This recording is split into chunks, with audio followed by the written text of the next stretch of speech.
IPL cricket போட்டியில் Kolkata night Riders அணிக்கு எதிரான ஆட்டத்தில் யாருமே எதிர்பாராத வகையில் ராஜஸ்தான் ராயல்ஸ் அணி அபார வெற்றி பெற்றது. டாஸ் வென்று முதலில் பந்து வீச்சை ராஜஸ்தான் அணி தேர்வு செய்தது. இதனை அடுத்து களமிறங்கிய கொல்கத்தா அணியில் சுனில் நரைன் அபார சதம் அடித்ததால் அந்த அணி 20 ஓவர் முடிவில் 6 விக்கெட் இழப்பிற்கு 223 ரன்கள் எடுத்தது. இதனை அடுத்து 224 ரன்கள் எடுத்தால் வெற்றி என்ற இலக்கில் களமிறங்கிய ராஜஸ்தான் அணி ஜாஸ் பட்லர் அபாரமாக விளையாடி சதம் அடிக்க அந்த அணி கடைசி பந்தில் வெற்றியை உறுதி செய்தது. இந்த நிலையில் இந்த தோல்வி குறித்து கருத்து தெரிவித்துள்ள KKR அணியின் கேப்டன் ஸ்ரேயஸ் ஐயர் இந்த தோல்வியை ஜீரணித்துக் கொள்ள மிகவும் கசப்பாக இருக்கிறது என்று கூறியுள்ளார். இது தொடர்பாக பேசிய அவர், பரபரப்பான போட்டியில் வீரர்களின் எமோஷன்கள் ரோலர் கோஸ்டர் போல் மாறியது. இந்த நிலை ஏற்படும் என்று நான் கொஞ்சம் கூட நினைக்கவில்லை. கிரிக்கெட் உண்மையிலே கணிக்க முடியாத விளையாட்டுதான்.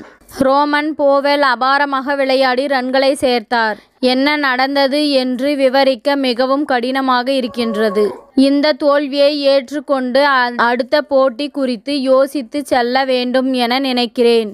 நாங்கள் இந்த போட்டியில் சரியான முறையில்தான் பந்து வீசினோம். கொஞ்சம் தவறினால் கூட பேட்ஸ்மேன்கள் பந்தை கிரவுண்டுக்கு வெளியே அனுப்பிவிடுகிறார்கள்.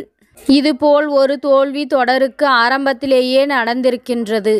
இது தோல்வி கடைசி கட்டத்தில் நிகழ்ந்தால் நிச்சயம் ஏமாற்றமாக தான் இருக்கும்.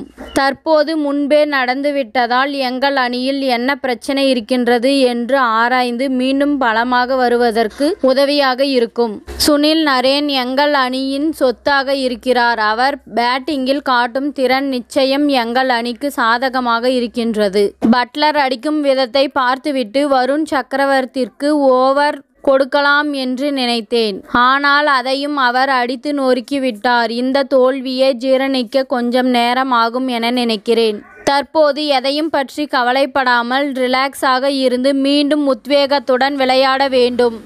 இன்னும் 2-3 நாட்களில் எங்களுக்கு கடினமான போட்டி ஒன்று இருக்கின்றது. அதற்கு தயாராக வேண்டும். நமது தவறிலிருந்து பாடம் கற்றுக்கொள்வதுதான் முக்கியம். இந்த தோல்வியில் இருந்து நாங்கள் மீண்டும் வருவோம் என்று நம்புகிறேன் என ஸ்ரேயஸ் ஐயர் கூறியுள்ளார். இத்துடன் இந்த செய்தி முடிவடைகின்றது. நன்றி, வணக்கம். மீண்டும் அடுத்த வீடியோவில் சந்திப்போம். மேலும் இது போன்ற சுவாரஸ்யமான தகவல்களை அறிய தமிழ் சிறை சேனலை சப்ஸ்கிரைப் பண்ணுங்க, ஷேர் பண்ணுங்க, லைக் பண்ணுங்க மற்றும் கமெண்ட் பண்ணுங்க.